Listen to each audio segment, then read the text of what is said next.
Hello, everyone. This is Tetrafolium, and it's been a little while. I've been quite busy with some real life stuff, and also with trying to help out around the ADV content creating space, namely with revival tournaments and also with Battle of the Week most recently. Please go check out all the streams that I have done, especially if you like some Pokemon Champions draft content and or some Gen 3 tournament style content, both on my channel and on Revival Tournaments. But with that out of the way, we're here to talk about Alakazam. This is what you guys voted for, and I have to say, I had not played with Alakazam prior to this poll that I put out, and I hate to bury the lead, so I won't. I don't know if I would play with it again. It's not very good. We'll talk about why I think that's the case, but this is the Alakazam video that you asked for. All right.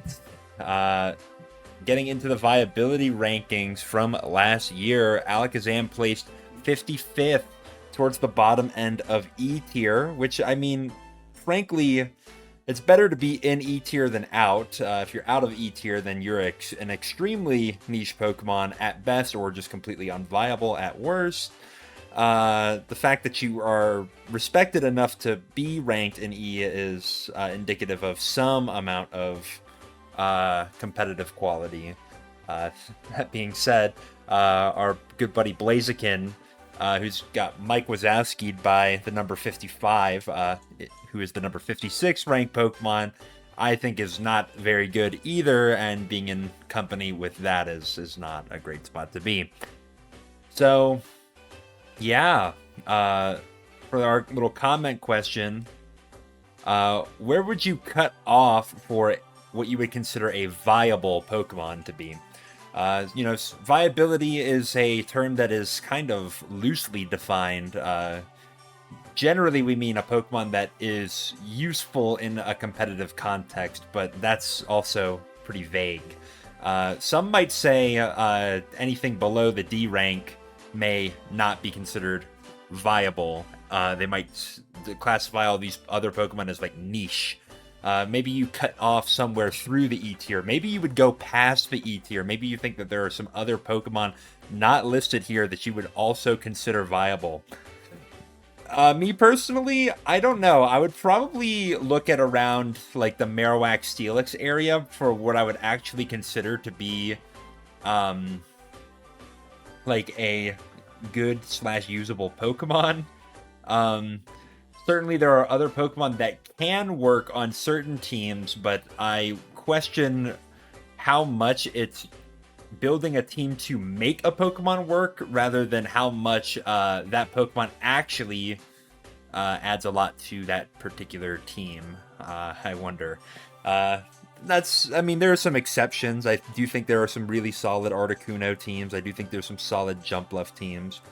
Hell, I think that you could make some Pokemon who are not even ranked here in the E tier work in some contexts, and certainly some good players have shown that to be the case. Look at H-Clat, look at Softshell Crabcakes, her top one with Ninjask, without even using Speed Pass. Our good buddy Mom's Dump Truck, actually, with the Articuno, who I mean, got to number 2 on ladder. Not quite number 1. I mean, that's reserved for some really strong players. But no, a higher ELO peak than myself, so, I mean, what can I really say? Let's go on. Get my little shit talking in here before we even get into the video. The speed hierarchy in ADV. So some of you have probably recognized this graphic before, but for those of you who haven't or need a refresher, here's a little rundown here. Technically, the fastest Pokemon in ADV are Ninjask, sitting at a staggering base 160 speed, and Electrode, who sits at 140. If you're familiar with Modern Gens, it gets buffed to 150, but I think it's only sitting at 140 right now. These Pokemon are really, really nice for their speed. They're able to outspeed a lot of +1 and even some +2 speed Pokemon without any speed boosts of their own. Ninjask, of course, boosts its own speed at the end of every turn as if it even needed it. But yeah, they're pretty niche. I'm not going to say you can't use them. I talked about soft shell crab cakes, Dia, if you know her by that name.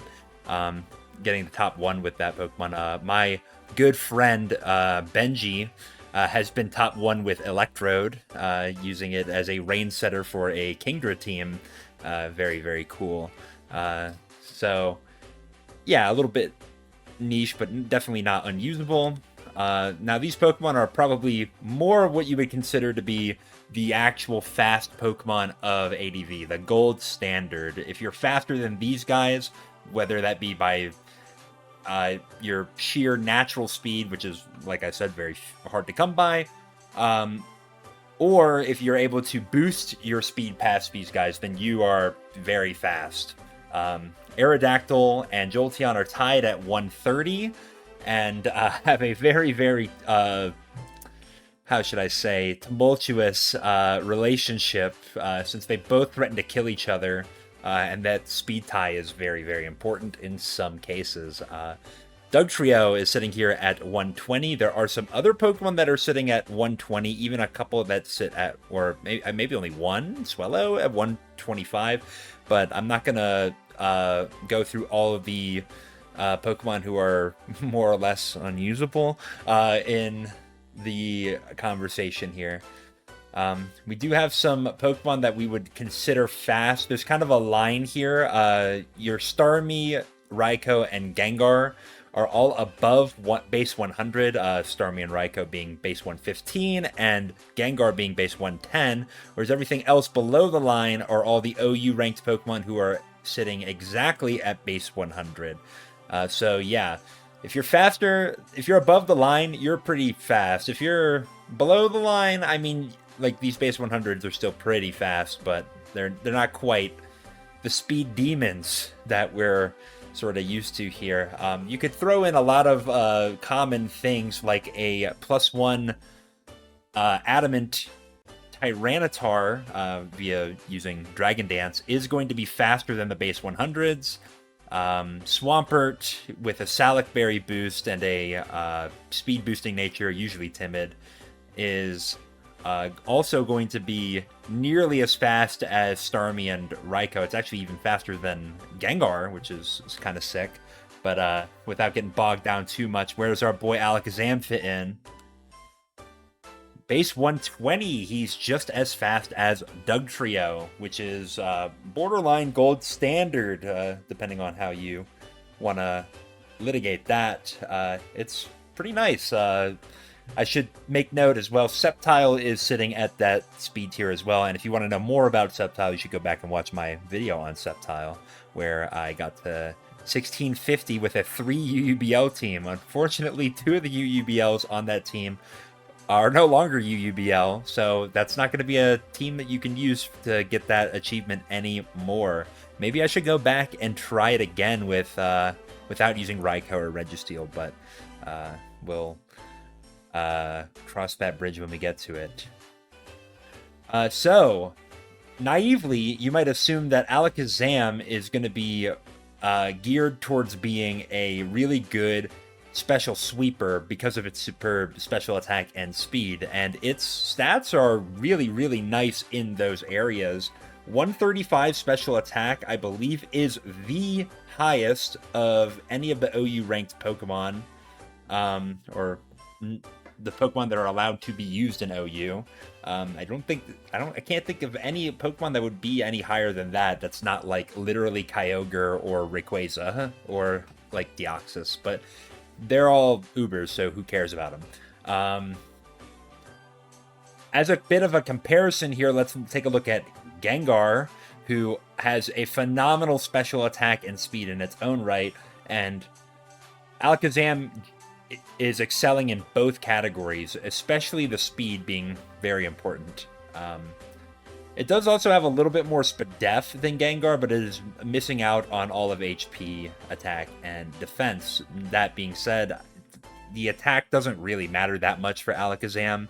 It doesn't have access to Explosion like Gengar does, so it doesn't even really get much use out of the attack stat. There are some things you can do with Alakazam's physical attack, and we will talk about them, but it's kind of a negligible difference. The defense and HP being a bit lower, especially the defense, is going to matter quite a bit.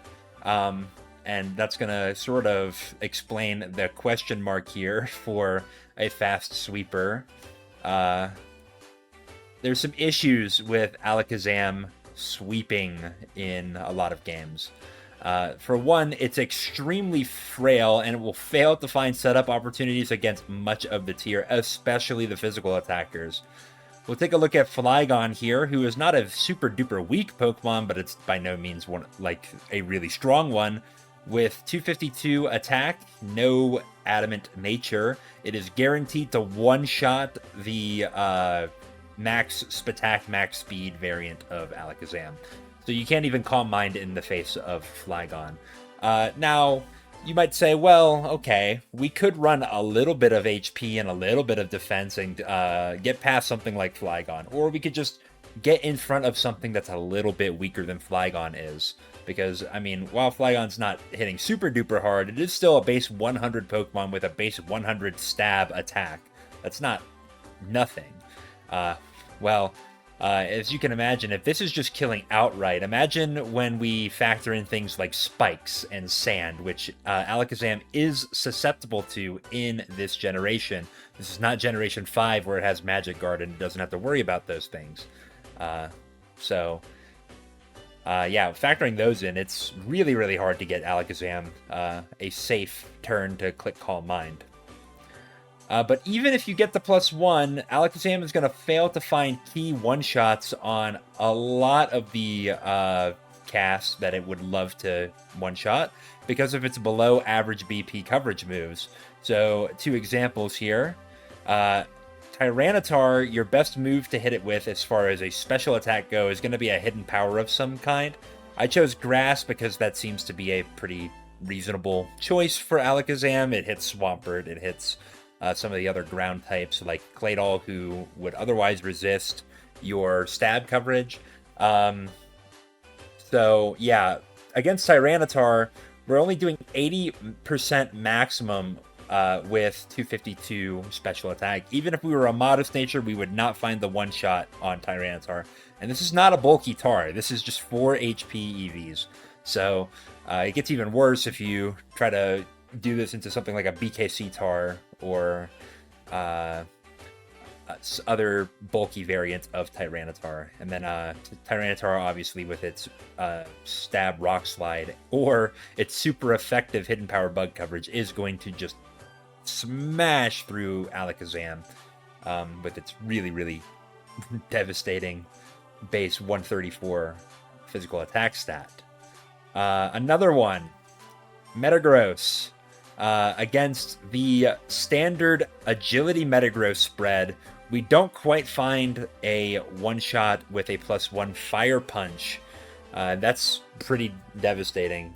This does mean if you're up against some of the lower HP variants of Metagross, typically going to be Choice Band, you can sometimes get an OHKO, but not always. And if you go with a modest nature, yes, you do have rolls for getting this variant of Metagross, but you won't even quite get the 252 HP variants of Metagross. So it gets a little bit risky depending on what set the opposing Metagross is running. You're going to need some chip damage to really help yourself here. So Spikes, you would think, would be an auto-include with CM Alakazam. And, I mean, I'm sure that could work. I will talk about this set. It's not the set that I'm going to be showcasing in this video. It is the Calm Mind Sweeper set from Smogon. You might call this Super Zam, the same way that we call, like, Super Rachi and Super Bee, and I guess you could even say Super Suicune, being these sets that have Calm Mind and 3 attacking moves. I guess this is a little bit beyond the super variety, because you could run Recover as the last move. Sometimes helpful for when you're facing things that struggle to two-shot Alakazam, such as a Seismic Tossing Blissey, or say Registeel, if you're into that. Pretty good coverage with Psychic and Fire, and then you've got the other elemental punches as well. Thunder Punch, Ice Punch. They recommend HP Water on the Smogon set. I think I would prefer Grass. Water doesn't hit a ton that Grass doesn't, that you actually care to hit. Like, Water would hit, like, Claydol and Tyranitar, notably, but Grass does the same. And there are just not that many Pokemon weak to grass that are not weak, or weak to water that are not weak to grass, that we really care to hit. I'm trying to think, like what, like a fire type? Like, but most of the fire types you're going to hit with Psychic anyway. I think this is probably a relic of when Houndoom was a much more respected Pokemon in the competitive context. Granted, Houndoom's not a bad Pokemon, but it's not, I don't think it's very common. Not common enough that we should be running Hidden Power Water to hit it. I think you're just going to fish to not find a Houndoom matchup, and if you do, then hopefully the rest of your team can manage to win. But I guess, I don't know. If you want it for that reason, then it's there. Let's compare this, though, to some other supersets like I kind of alluded to before. Jirachi and Celebi, I think, are slightly better in the role of the Calm Mind Sweeper thanks to their superior defensive stats. And type in some cases, Jirachi, I think, is going to be almost definitely better because it's got so many resistances. Yes, it has some additional weaknesses like the ground and fire, but I mean, Alakazam is so frail that it might as well be weak to Earthquake, and fire is, I mean, okay, that's fair, but you can play around it a little bit. Celebi, Grass Psychic is not a fantastic defensive type, but it does give it resistances to things like Electric and Water, which are two of the most common stab special attacking types. So you can find a lot of entries with Celebi against a lot of teams. So it's not a terrible defensive type by any means. The Super Rachi set here is very, very well known. I would just imagine you've probably run into this if you've played enough ladder. Calm Mind, Psychic, Fire Punch, Hidden Power, Grass is just fantastic coverage. Of course, can be replicated by Alakazam, but on the flip side, we could run Ice Punch and Thunderbolt, which can almost be replicated by Alakazam, but Jirachi thankfully has access to the stronger Thunderbolt. Now, it does come at the cost of your base special attack stat being quite a bit lower than Alakazam's, but the base power offset, it makes it pretty comparable at the end of the day. So that's actually quite good for Jirachi. And then I think, of course, Thunderbolt synergizes extremely well with Serene Grace, giving you a 20% chance to paralyze. Thunder Punch does still have a chance to paralyze, but Alakazam does not have Serene Grace to bolster that. So that kind of tracks there. With this Jirachi set, really you're aiming to remove, like, basically Tyranitar, or at least chip it so that you can get it into HP Grass range. And likewise, get a little bit of chip on Swampert. And then if you manage to do those things, depending on your coverage, you might just sweep through a team. If you have Fire Punch, like, you don't really need to chip Metagross that heavily, and like while being weak to Earthquake, you do usually tank one. Depends on the Metagross set. I think Choice Band probably does get you, since you're so low defense investment.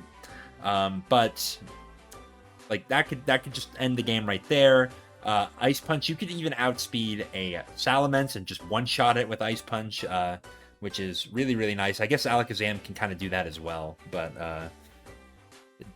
you're going to need to find the Calm Mind turn for Alakazam to do that, which I think is a little bit harder than it is for Jirachi for sort of the reasons that I said before. And this is Celebi, who's got the same grass, fire, psychic coverage that the other two get, but unfortunately has to use Giga Drain rather than Hidden Power Grass for its grass coverage. That's unfortunate for two reasons: that you have less base power, so you're not as potent. Like, take for example, like against Dugtrio, and take a look at the calc and see how much more attack investment you need to OHKO Dugtrio when you're using Giga Drain versus Hidden Power Grass. It's kind of sad. But nevertheless, you do get some healing out of it. The other thing that kind of sucks is that it's only 8 PP, so it's pretty easy to PP stall.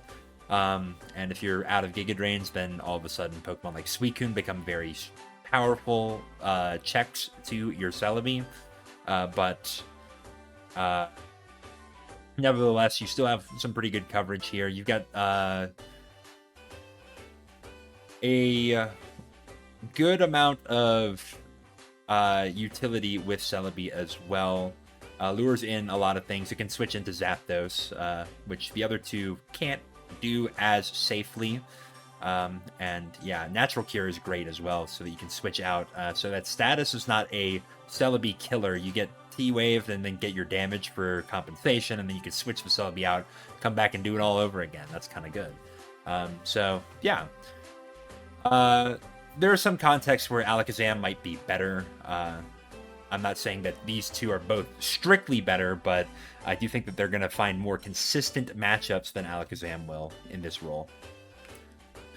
Alright, so Alakazam's got some pretty rare moveset options. What I mean by this is that it gets access to a surprising number of rare moves that not a lot of other Pokemon have access to.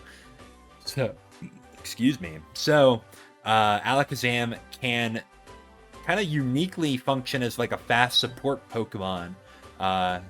Here are some of the options here.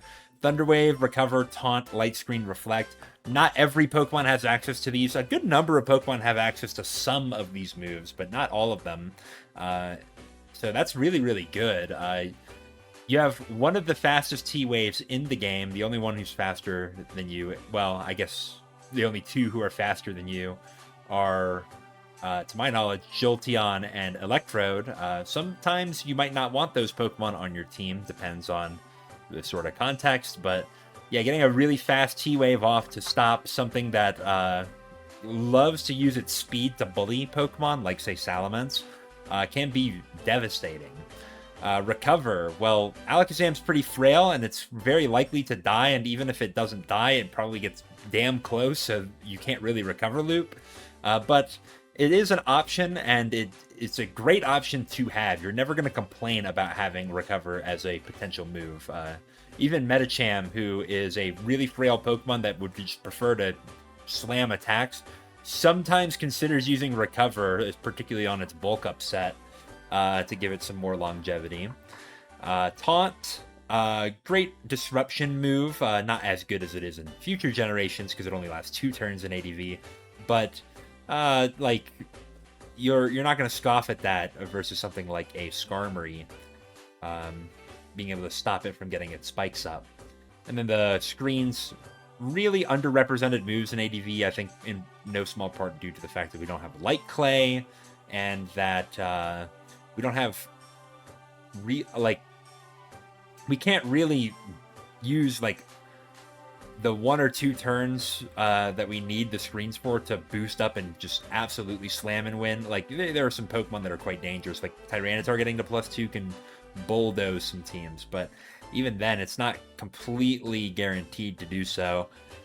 And Alakazam being so frail does make it kind of hard to set up both screens very consistently, but sometimes you're able to do so, and you could use Alakazam in that role if you so choose. Some really rare moves that Alakazam gets, though, are Knockoff, Encore, and Trick. I'm calling this the secret sauce. That's what TSS stands for, by the way, if you didn't know. Knockoff, as we know, is a move that removes the access to a Pokemon's item. What it does is, like, literally, it makes it unusable. That also means that that Pokemon is not able to get another item by other means. So, like, say you knock off a Pokemon that's thieved an item from you, it can't go ahead and thief again like it can in future generations, which is kind of interesting. I believe if you knock off something like a berry as well, that Recycle is not able to bring that berry back. But I might need a citation on that one. So really, really cool. It's a weak move. It is a special attacking move that is kind of good for Alakazam because it has a fantastic special attack stat. Though, like, your knockoff isn't going to do that much damage because it's only base 20, so that's not that good. Encore, great move in ADV. Not a lot of Pokemon get it. Forces a Pokemon to continue to click the same move that it was clicking for 3 to 6 turns. That can be just way too much. That a lot of Pokemon cannot necessarily handle that, losing that many turns in a row. So, and Alakazam being so fast, it can switch in and encore a Pokemon into a move if you find it on, say, like a Calm Mind turn or something like that. Or you can come in on a revenge kill and encore the Pokemon into whatever move they were clicking so that you can stop them from doing something more devastating later. Sometimes can be useful. Trick, extremely uncommon move, and the next best Pokemon that get it are like Kecleon and Spinda. So Alakazam is truly one of your best options for the move Trick. What it does is swaps your item with the opponent's item, so that can be very useful if you have a item that might be considered detrimental in some way. And let's take a look at that. So this set here is essentially your Psychic Fire utility moves, taking advantage of Alakazam's very high special attack and speed to get value out of Psychic and Fire Punch. And using the move Trick to either pass a Choice Band or a Macho Brace to your opponent. Choice Band, you might think, well, that's not a great item to pass to somebody because that's going to give them 1.5 times attack. But if you pass it to something like, say, a Suicune or a Blissey who is not using their attack stat, then they only get the downsides of the Choice Band, which is that they cannot switch up their moves until they switch out. And that's just devastating. And honestly, you do find Blissey switching into Alakazam a large portion of the time, because it's such a good special wall that stops Alakazam's Psychic from doing too much damage to the team. But the sort of double-edged sword here is sometimes you might pass the Choice Band to something like a Tyranitar or a Metagross, who frankly don't really mind having a Choice Band. Maybe they would prefer to have leftovers on the particular sets they are running, but like giving it a Choice Band, they're not going to say no to that. They'll do a lot of damage, so that could be devastating. The Macho Brace, extremely rare item. It halves your speed when you're holding it.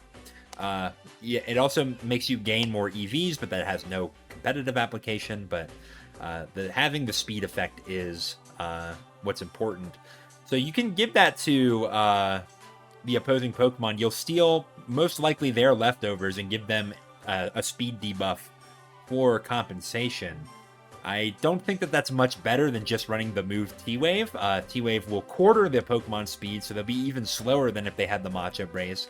And you have the chance to fully paralyze them, which is great. And it only costs you a move slot instead of your entire item slot. Yes, I know you're going to be tricking the item pretty early in the game, but that kind of is limiting in the sense that you know, you're not going to have your immediate access to leftovers chip healing, particularly if sand is up before Alakazam hits the field. That can one, tip your opponent off to what set you're running into. That can chip you into range of a lot of very, very close to Okos, because Alakazam, of course, is not very bulky. There's a physical version of this trick set as well that uses Focus Punch and Shadow Ball. This can be really funny. Like, if your opponent thinks that you're running the special trick set, and they're like, oh, I'm going to go to Tyranitar to punish them either clicking Trick or clicking Psychic, because Tyranitar is probably fine to take either of those. Instead, you click Focus Punch, and Choice Band boosted Focus Punch is going to smash Tyranitar.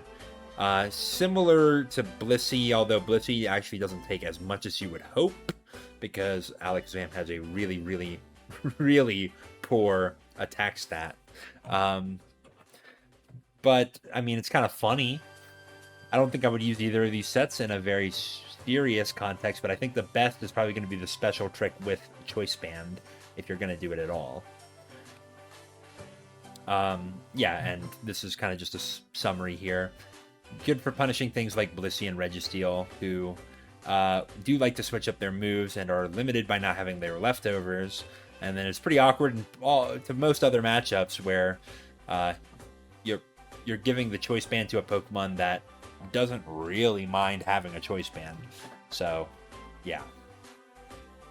Encore can enable Alakazam to be a sweeper in a sense, with the option to lock your opponent into a move that can't really threaten the Alakazam.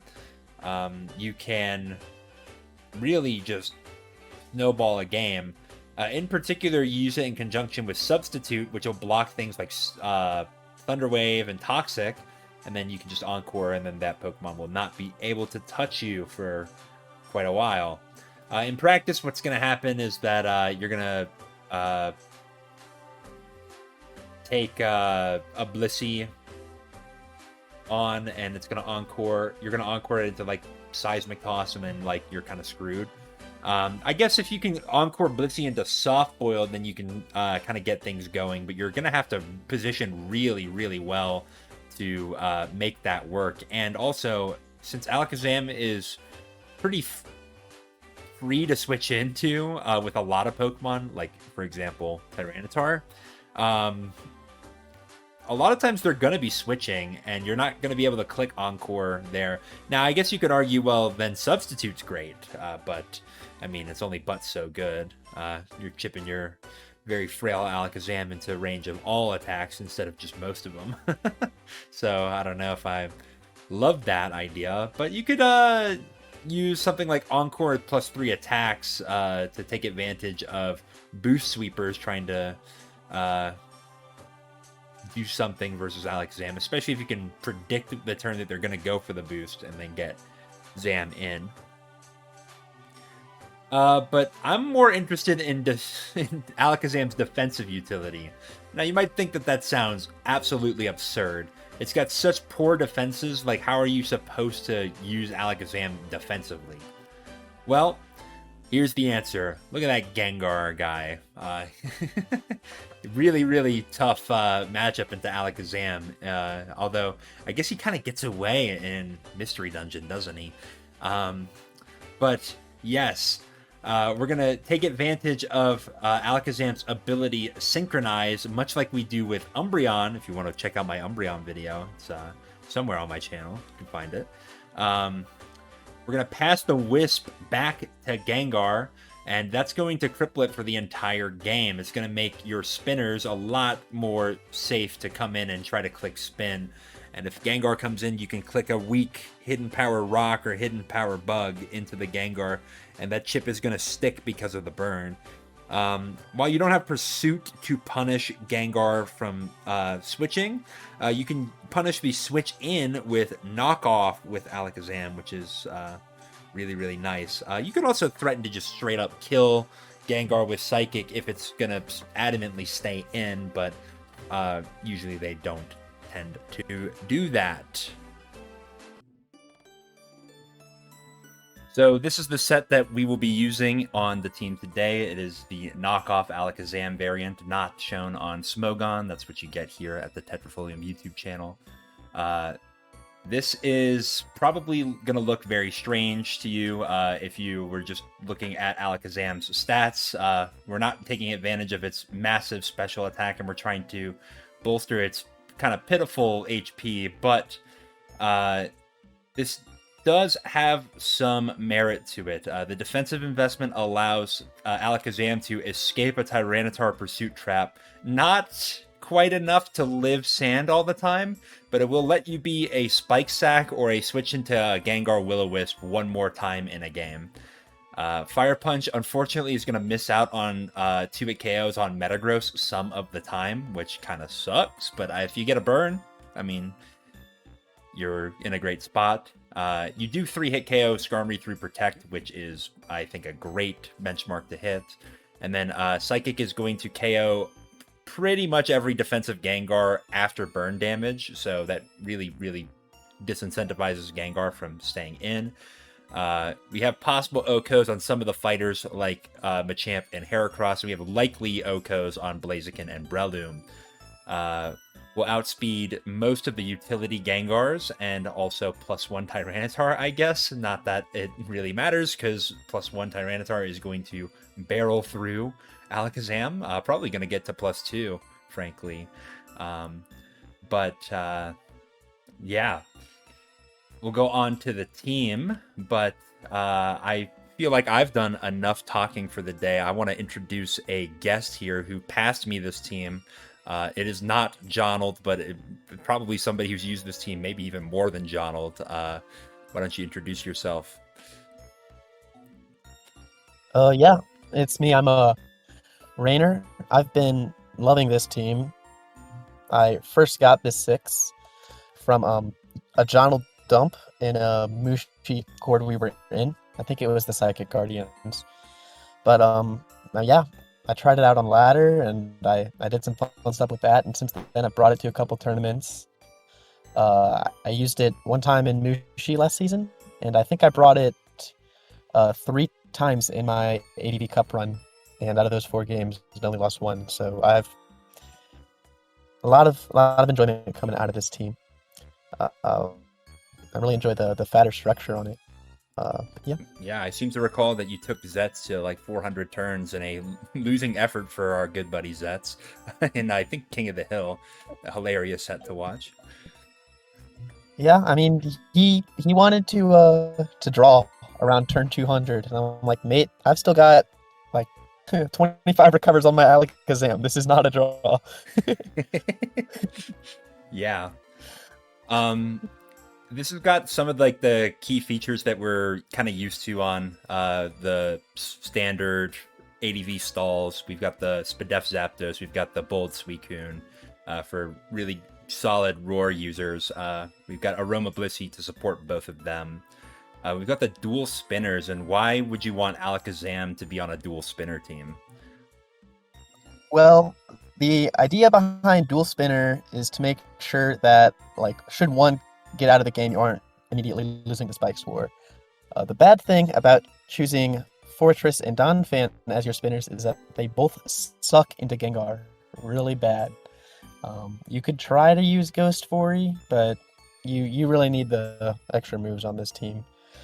Alakazam, though, comes in and, as I'm sure Tetrafolium has pointed out, kind of owns Gengar, at least in the long run. So. Mm-hmm. Yeah, and I mean, I think dual spinner is probably more popular now than it's been in a long time in ADV. There are a lot of like Skarm Mag that try to trap like things like Skarmory or Fortress, or like trade heavy spike offenses, like more booms than I think we've seen in previous iterations of this metagame. That sometimes can make it difficult for like a mono spinner team, like just your defensive Starmie or just your Claydol to really get there. And having the second one is just fantastic. And also Donphan being a very solid rock resist. I love any excuse to get to use this guy. Bold Suicune is a really big defensive pillar of this team. That's why we run Donphan over Claydol, is for the physical bulk, because aside from Suicune and Donphan, you're really weak into rock types. So being able to use Donphan to buff that, and then keep the 2 spinners in order to get rid of these spikes, you become a lot stronger into rock spam, which would otherwise be a huge issue for this team. Yeah. And then we talked quite a bit about the defensive capabilities of Alakazam, mostly as a sort of Gengar counter. But, you know, I mean, it's still pretty fast and still pretty strong, so it can come up and clean up in some late game situations. With that all being said, we're going to get into the replays. All right, and we're into the replays, and as you'll see, this is actually not me playing. This is my guest here, Rainer, also known as Queen Rainy, sometimes on ladder. What is this game for? This was my round 1 of ADV Cup. I was going up against Dice, a player I was frankly very afraid to be facing.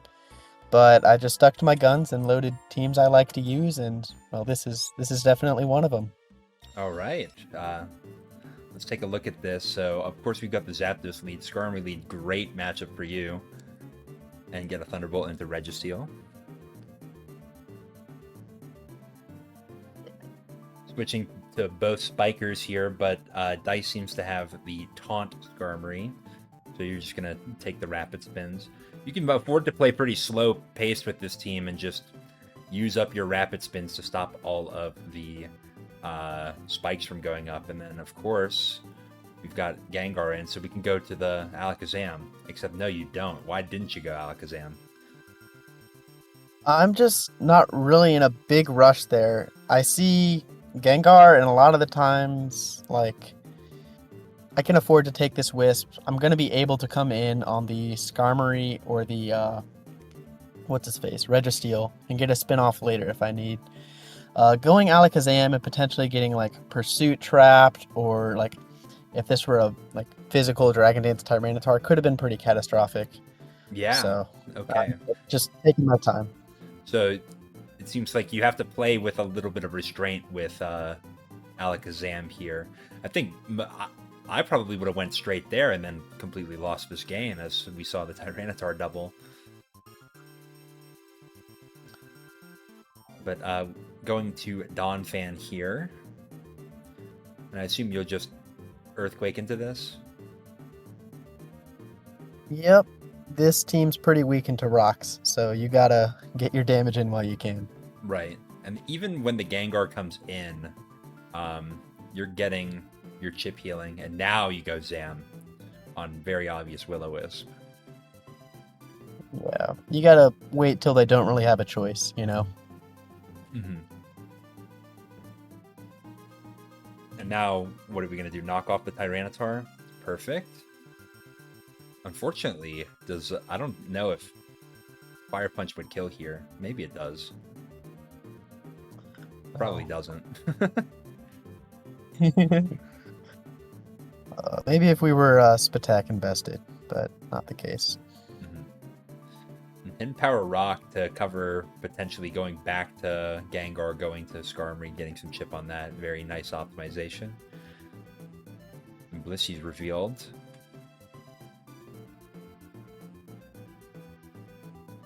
I mean, you're pretty happy with your Blissey matchup at this point. The Gengar is burned, the Tyranitar is dead. Moltres is revealed. I mean, the Gengar Boom won't even do much, right? Right, exactly.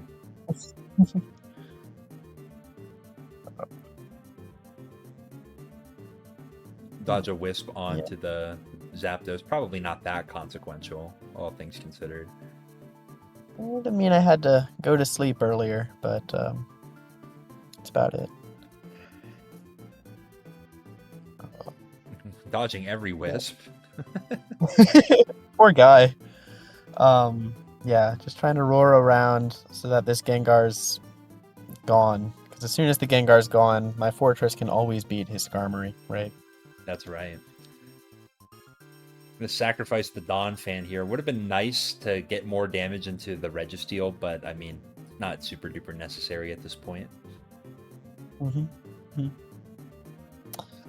Alakazam notably threatens a knockoff against Registeel, which is something of an Oko. It's going to be basically an Oko on this Moltres, considering you've got two special defensive walls for it, and then a water type in the back. Yeah. Haven't seen an electric resist from Dice at this point. I mean, Registeel is close to one, but not not exactly what you're loving to take damage on. Yeah, especially with the spikes up. I feel bad for having 2 layers on both sides. Yeah, so might as well get rid of your own. Make us all feel a little better. Mhm. Just switching around, trying to take the boom on the right target, I presume. Yeah, yeah, pretty much. Aroma here. I probably would have boomed there as dice, which could have been maybe a way forward, but I don't know. I think with Suicune and Zapdos, you're still probably poised to win the game from here. Yeah, notably the aromatherapy there healed the Zapdos of its paralysis, so it would have been able to beat Moltres. Mm-hmm. Third spike going up. That Registeel is just a ticking time bomb at this point. Yeah.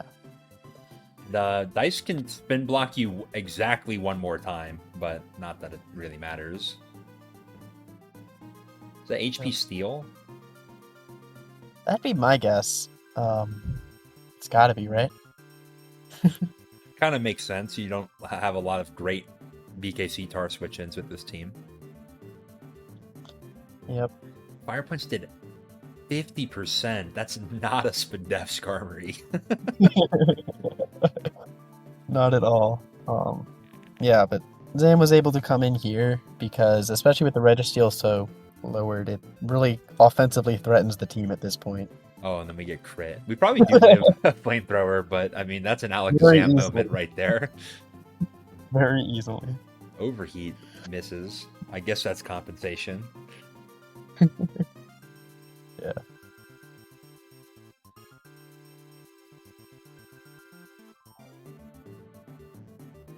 Yeah, and you can kind of just Thunderbolt down, just anything to kill this Registeel at this point. Yeah, do have to be a bit weary of the last, but it's looking really good in this position. Kind of shocked that he's not going to go for an explosion. I guess he's scared of Fortress coming in. I guess. I don't think he really needed to explode the Zapdos, though, from that position.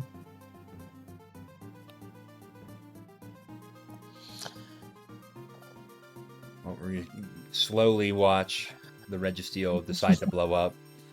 Finally. Yep. You least expect it. Swampert last. Not good into Yeah. Suicune. Unless it's Enpert and you let it get out of hand. Yeah, I'd like to not do that. So, yep, I'm just gonna toss it down. The idea behind this is that Suicune should win this game, right? Right. Suicune plus Blissey, one of the two, whichever one doesn't get endeavored. Going to Suicune because Blissey might die to the Torrent boosted Surf. He'll kill the Swampert, and then Gengar can't come in. It'll take the Sandstorm damage and die, so you can just rest up your Suicune here. And it's basically clockwork from this position. Yeah, eventually, Skarmory's going to die, and it's going to be over for Dice. So well played by you. Let's see if I learned anything from what you've taught me about this team with this replay. Okay, let's see what's going on. All right, we're up against Rant's Quest on ladder. If this is a reference to what I think it is, some of you might not be old enough to play that game. All right, lead Zapdos versus Suicune. You can't really ask for a much better matchup. I go for Toxic because I assume he's going to switch, and I might be able to catch something really nice with that. I'll go to Fortress on the Blissey. I don't really respect the fire move on Blissey, even though my Blissey video literally is a fire move Blissey. So I'll get my spike up. And he's got Houndoom. That's kind of rough. Yeah, that's really hard for Alakazam. Yeah.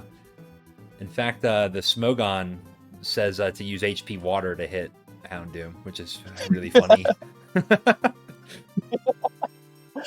Oh man, that's funny. All right, I've got all 3 layers up, and I'm gonna get spin blocked by a Dusclops here. So I figure, well, Oh he goes to Ghost type with Will-O-Wisp. That means go Alakazam.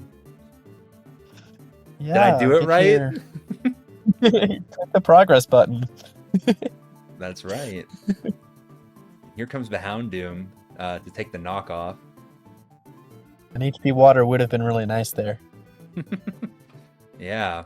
I'm gonna click recover as he clicks pursuit. There's maybe a little bit of a mind game going on here. Crunch is not quite gonna kill me. That's kind of shocking that Alakazam actually lives that. It's got special bulk. In GSC, you can do something very similar where you run Encore plus Recover in order to beat some Pursuit Tyranitars because Pursuit doesn't two-shot you. So, you know. Well, I mean, we have the luxury of full EVs in GSC, not something that we're afforded in ADV. And the little Alakazam that could is still hanging on versus this Houndoom. We're using up all its PP here. I suppose that's optimal. At Eventually, least he's he not will chip die. healing with leftovers, right? Yeah. And then we can just do a little shuffle there. Another GSC turn. Very heads up. Very heads up. I did That's a lot.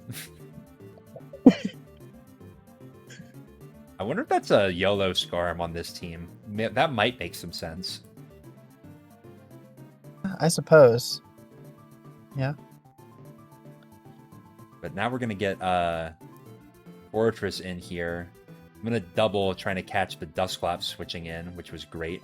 I'll click Thunderbolt. And they click Pain Split. And better than a rest. Yeah, exactly. Roar. Wow. Very. Ooh, what? Huh? It's slower than Zapdos. I took the liberty to actually give a little bit more speed to Zapdos to outspeed Enpert. That also outspeeds an Adamant Breloom, as it turns out. So very nice. I do take the Sleep Sack on Zapdos, avoiding the second HP Rock click. We'll just get Donphan in. Yeah, the Dawn has entered. Oh, that threatens this Dusclops, doesn't it? Yeah. Yeah, especially with the Earthquake there. And we leave it on the perfect amount of HP to get a second turn of chip healing, which is just fantastic. We can reveal Last Mom Lucy. Thought you were gonna say you ended your Donphan on the perfect amount of HP. Well, it was sitting at 6 there for a second. I was gonna be subtle about it, but I mean, if we want to just like get the cat out of the bag. Oh, it's out. I'm gonna take this rapid spin here, probably at the cost of my Fortress, except I get a lucky full para. So I get to save my Fortress if I so choose, but I blow it up. So choose. Yeah. Your own Roar Suicune does a pretty good job at shutting down theirs. Especially with this Bedepsap. Yep. It can just come in and get the aromatherapy off, and he's got Calm Mind Blissey, which is honestly one of the scarier things to see, but he doesn't go for the second Calm Mind, so that Thunderbolt's not doing as much as it probably should. That's a very tough matchup for this team. You have to use your Toxic on Zapdos, and you have to get ahead of it with your own Suicune. It's easy.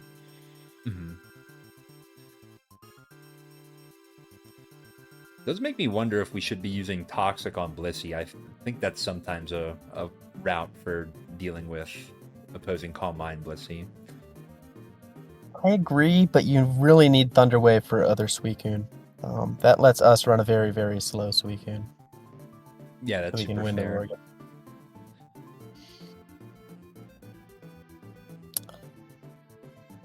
Go for a Surf. If I get a crit, I could kill him, and if he roars me out, I mean, then this is fantastic because the Suicune is dead. Yeah, you miss 100% of the crits you don't go for. That's right. Notably not a toxic heal Breloom or poison heal. That would be kind of sick in ADV. Yeah, you can't proc your own though. Yeah, I do sleep sack the Dawn fan here, which I think that's probably correct. While it still could deal a lot of damage to Blissey, it's probably just gonna die to an Ice Beam. I am gonna die to Pursuit there. Yeah, Toxic Zapdos should be able to take this one home.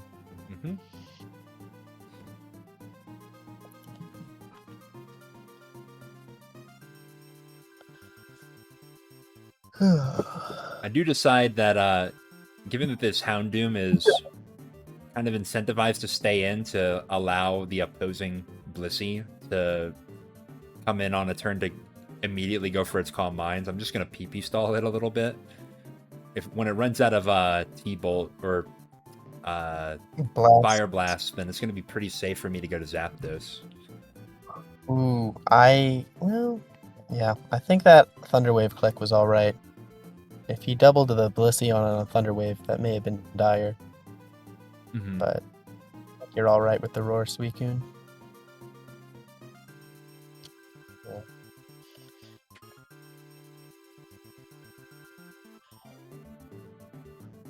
I think you might as well blow through some crunches as well while we're at it. Yeah, get the Spadef drops out of the way. Yeah, exactly. Make sure we're not on an RNG seed where you get frozen. Ooh, okay. Alright, we do find the Blissey in here. He had like Calm Minded there, and then Thunderbolt crit you or something. It could have been pretty tough. Could have been. But now we're going to find the Zapdos in on a Blissey soft-boiled turn and miss our Toxic. Very bad. Mind. Very good. So almost a thrown game there, but thankfully our opponent didn't recognize what the win con was for us. That's a good one. Yeah, I mean it's curtains on this game at this point. Yeah. Blissey's pretty fat. Yeah, it's not that fat. He keeps soft boiling. Is gonna go for the Ice Beam there. Now, if he was the heralded aromatherapy flamethrower Blissey, this may have been a difficult endgame for sure. That's true.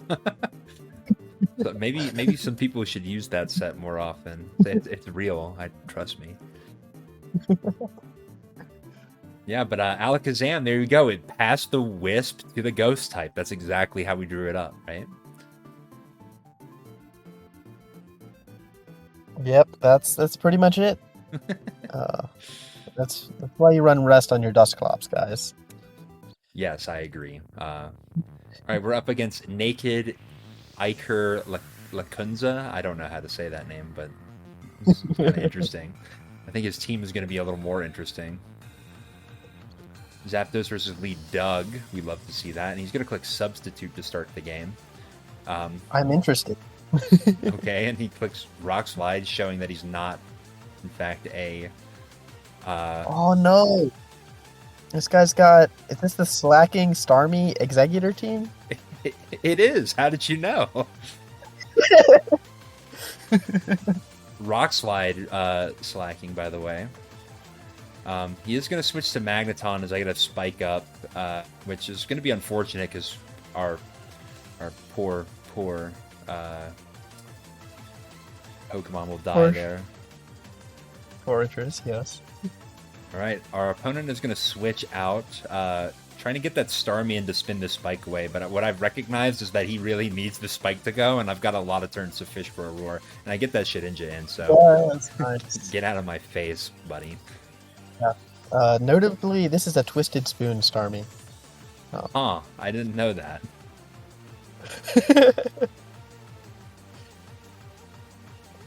Nice Hyper Beam miss.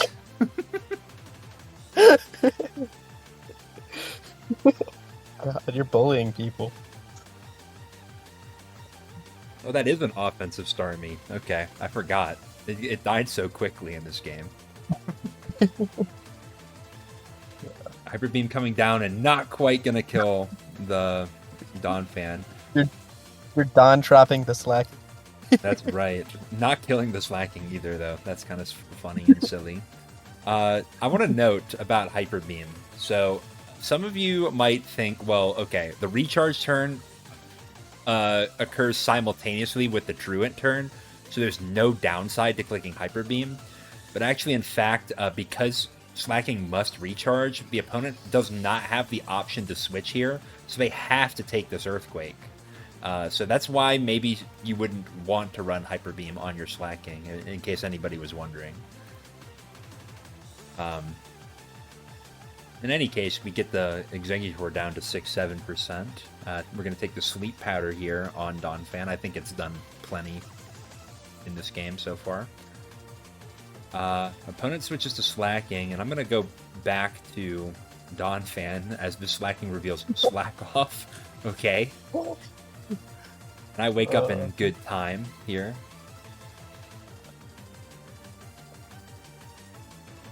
And I get a nice little critical hit. Oh, man. Okay, this is... Alright, but where's the Alakazam, though? It's coming, it's coming. Okay. Probably should have switched it in there. Would have destroyed the slacking. We would have been faster for sure. But we're getting chip healing on this Donphan that I was trying to sack earlier.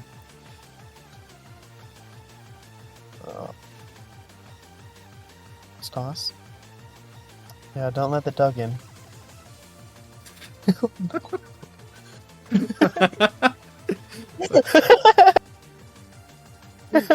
Poor slacking.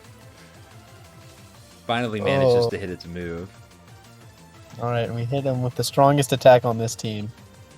That's right. Fortunately, didn't get the kill, but he's going to sack anyway. Paralyzes his own mag. Yep, and he will lose that Magneton. He's going to fish for a full paralysis for some reason. Well, I think he's going for Laichi. Yeah, that's even better. Still loses to Suicune. This team loses to Suicune as soon as you beat this Shedinja. That's kind of true. Big Solar Beam click. We'll take the Sleep Powder. Just for some chip healing, and then I'm going to switch to Zapdos. -2 Solar Beams. Oh, man. Back to Blissey for some more chip healing.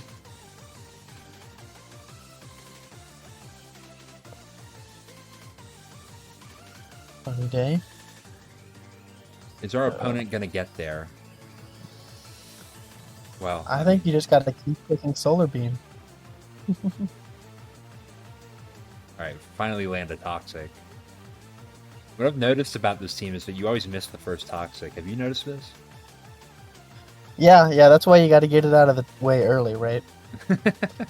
Oh, I missed it earlier against the Shedinja. I missed the second one. I guess the timer reset. But yeah, funny team by the opponent. Alakazam showing its ability to clean up in the end game by not quite killing Slacking and not quite killing Magneton. But you know, it not quite killed even Zapdos would have. This is true. Let's go with this game next. We've got the Zapdos versus Metagross matchup. I'm going to take the Thunderbolt and take a fat Rock Slide for my troubles. That is definitely Choice Banded. And then we see Snorlax, who's got to be the bane of many Fortress team's existence. Rather than taking the Explosion there, I'm just going to go straight Suicune and then roar this out. That's what I would do. We see Celebi. So this is probably a mix-off team. I'll go back Fortress just to check him, see if he's got the Hidden Power Grass. Not wanting to take the Hidden Power Fire, I go to our good buddy Alakazam and get the knockoff. I actually do live Giga Drain. Perfect.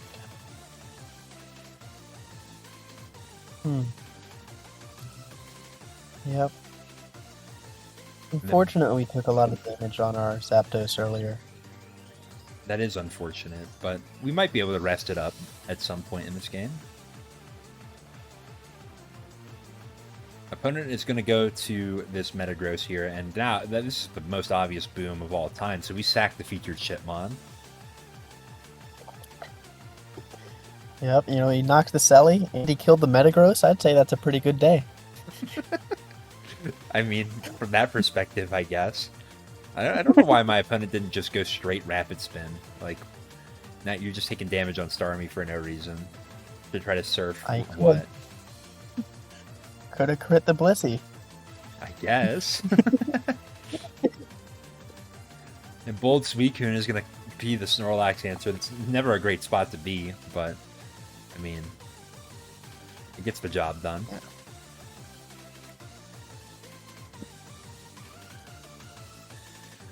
We'll go Fortress this time. Set up a spike. Yep, get your layers. This time I'm going to blow up. Only did 50%. That's not a great spot to be. It's a +1 lax. Yeah.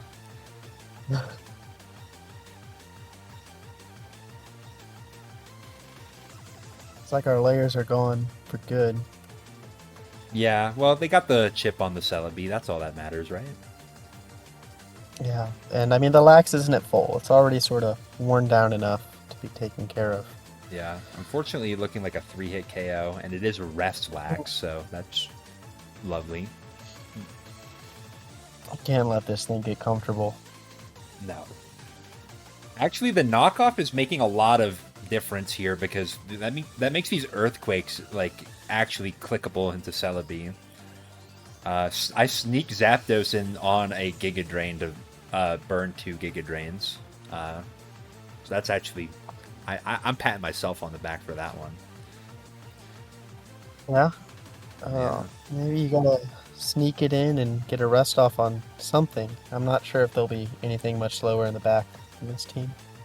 Not likely. It does seem like this is a Super Celebi, though, so that's super duper manageable for Blissey.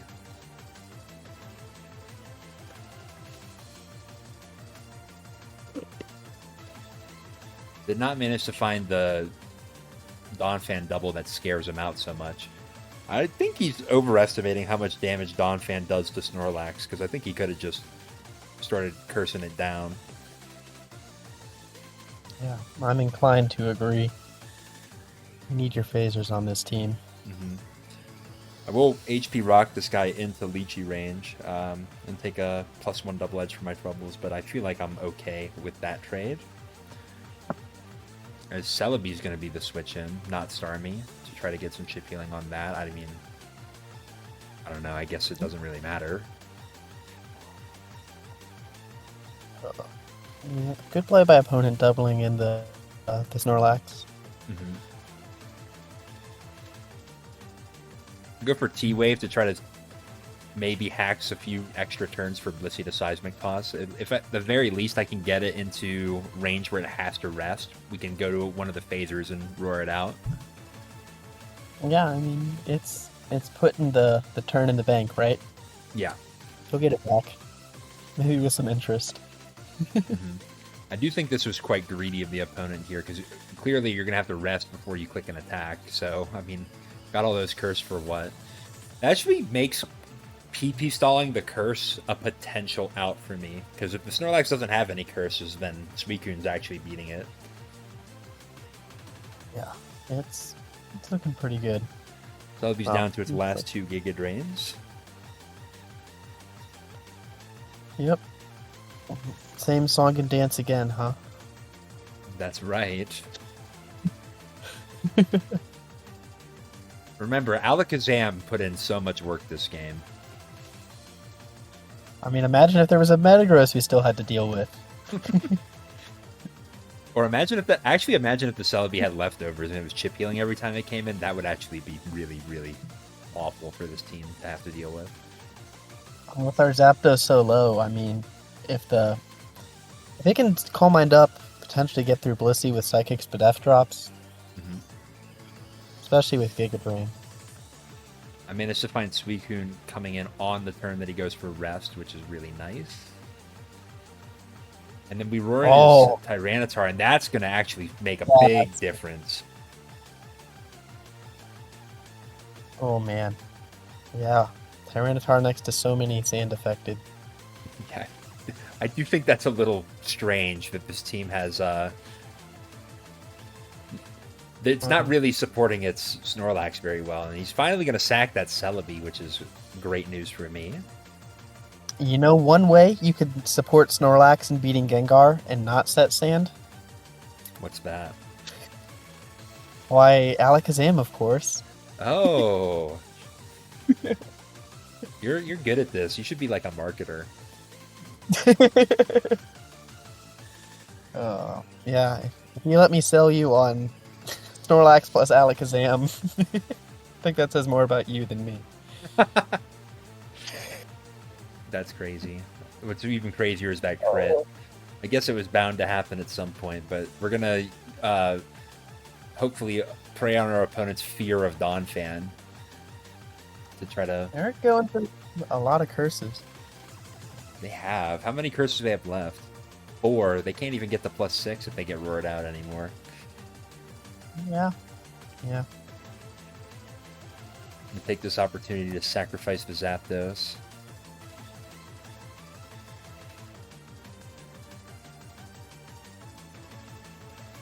Ooh. Ooh. Ooh, big call out from Petrifolium, getting our Calm Mind up. That's a very calm-minded click. Oh, that's not even Pursuit. That better have Shadow Ball. I better not have gotten a flinch there, thank God.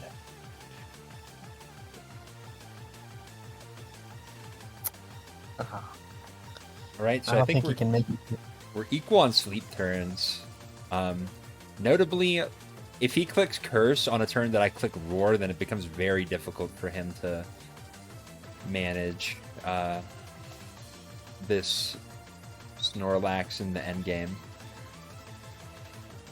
So he really, really needs to get the +2. Yeah, just shuffle him right out. I wish we had a Spike down, but alas. And the weakest Tyranitar of all time is not going to be able to break through the Suicune. Actually, that might be Pursuit Tar just with Rock Slide. Does this team care about Zapdos or something? Maybe. Or Firebirds? Maybe. I'm not sure. And Moltres could actually be kind of rough for this team.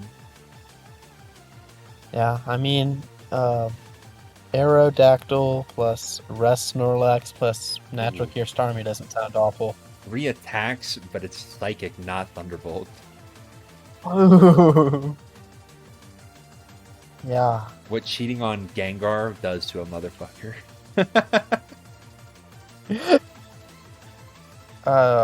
I mean, you think Thunderbolt's the most droppable on this team? I mean, I guess you can, but like if this was just Pursuit Tar, that would make a little more sense. Like straight up, Pursuit Tar. Yep. Kind of running low on returns as well. And my Surf is 3 at KOing. And his Starmie's bad. Yes, his Starmie is very bad. I mean, it's a good sack, I guess. A little late. You can't roar him out anymore, but you don't need to. Mm-hmm. Nice curse, just in case. And there we go. We get him on turn 89. And yeah, I mean, this was I think a fantastic showcase for Alakazam. Um, not at all the other Pokemon you could have voted for. Uh, but Hey, congratulations on hitting 1600 that game too. thank you. Oh God, how far I've fallen. All right, one more game for the road. I think this one actually shows off a kind of interesting application of Alakazam, maybe a little underrated. Um, Zapdos versus Zapdos. Usually we both click Thunderbolt here, but my opponent decides he wants to switch Swampert because he's getting cute. I'm going to go for Toxic, and I managed to catch Celebi. Not terrible. Might as well stay in and burn some Leech Seeds while I'm at it. I think especially defensive Zapdos is probably the best thing you can have against these Zapdug special offenses. Mm-hmm. And then the opponent goes for Substitute here. I don't respect Leech Seed sub BP HP Fire, so I'm going to take my Spike. Sleep Sack the Zapdos. And then go Suicune, because I figured he would be this sort of belly drum Smeargle. You been seeing this lately? Yeah, but I always get taunted there. Yeah, I thought I was going to get taunted there too. That's why I clicked serve. Nice Aerodactyl, by the way, buddy. Crisis averted. That doesn't kill Suicune is absolutely bonkers. That probably also doesn't kill our buddy Don Fan in the back. Spreak has been experimenting with Silk Scarf there. I know. That still wouldn't have killed Suicune with that investment.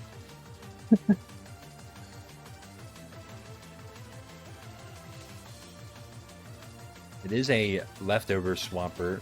I'm going to just sack the Fortress, who's probably not seeing the light of day anytime soon in this game.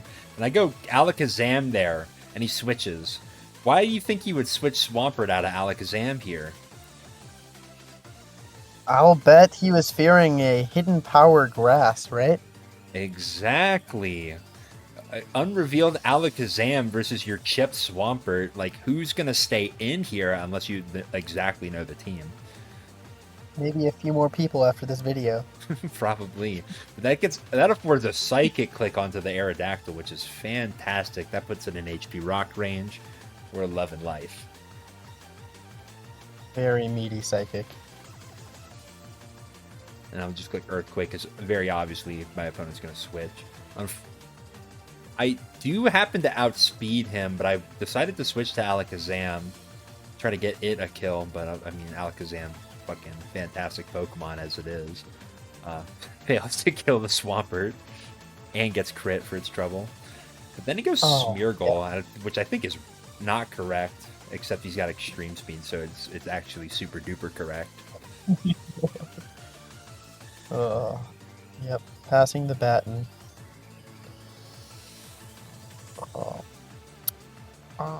Yep.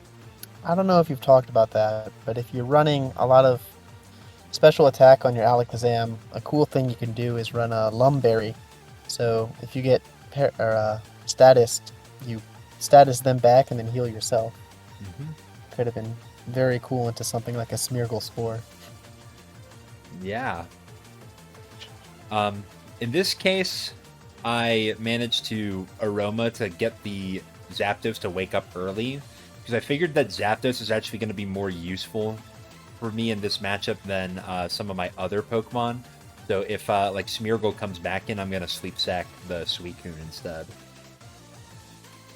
Figure this guy doesn't have an attack, so I go for a Rapid Spin to block the Leech Seed. I figured he would maybe try to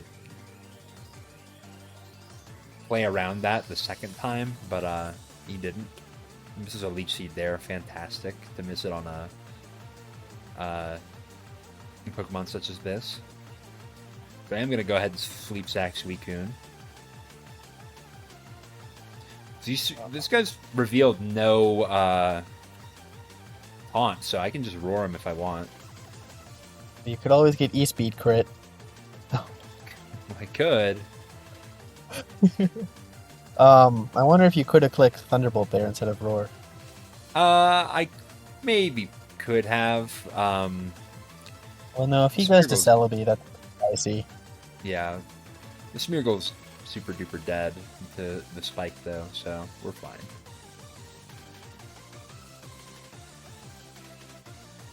Yep. Foolish Thunder Wave click from Tetrafolium. That was not really a punish.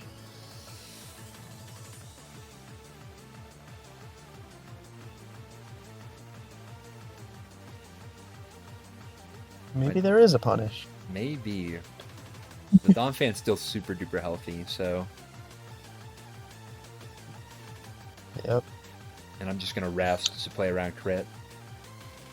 Very, very healthy.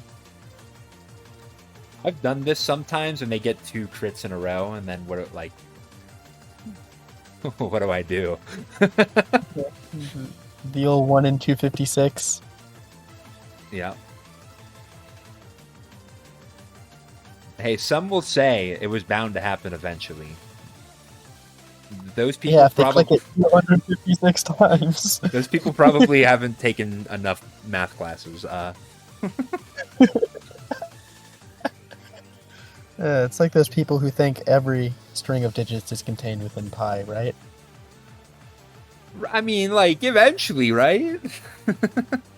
Not necessarily. Yeah. Some people don't know that some infinities are not able to be counted to. And some are. And pi's digits, I guess, are, when you think about it. Comment down below if you're a mathematician. Yeah, and the opponent did not want to play that one out. With only 11 more double edges, the chances to get the 1 in 256, I guess it's actually a little higher than that, because you don't have to crit exactly 2 in a row, you just have to get 2 in a cycle of 3. Well, they can also crit and bring you down low as you rest, which would not be good for them. Yes. Well, either way, it was pretty well contained. Really nice to have the double roar on this team, especially 2 roars that, well, at least 1 roar that can survive a +6 Aerodactyl move. So, a little bit more resilient than the average team into some bullshit like this. Very nice for letting you feed against Snorlax as well. Mm-hmm. Yeah, so I think that will just about do it for this video. I know it's been a while since I've posted my last one here, but our good buddy Rainer got me out of retirement, and he's actually getting me out of tournament retirement too. He's talking me into Summer Seasonal, which I will sign up for just after this. I'm looking forward to it, mate. I hope to see you in the finals, or not in round 2. I'd hate to end your tournament early. Oh man, well, I think I know what team you'll be bringing, so we'll have a chance. This would be a terrible mirror. I'm not gentlemaning to this. Okay. All right. Take care, everyone. We will see you all for the next video.